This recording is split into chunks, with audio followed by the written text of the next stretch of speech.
So what sets a cheap optic apart from a more expensive optic?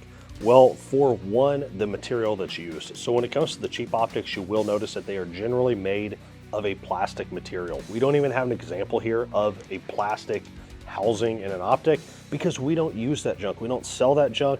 It's terrible. They just won't last. Anything that's gonna be a little bit more than say that $100 price point or that $150 price point is generally gonna be made out of aluminum or titanium. And those are the materials that you're gonna look for as far as the housing material that the optic is made of.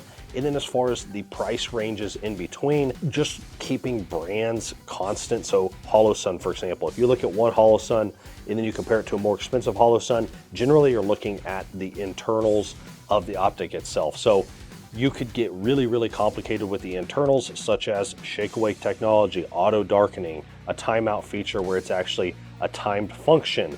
And then there's also night vision features. Generally, the more complex that you get with the optic, the more expensive that it's gonna be.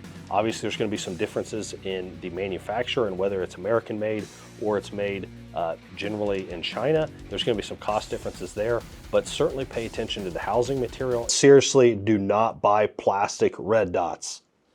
And then also pay attention to how complex you really want that optic to be.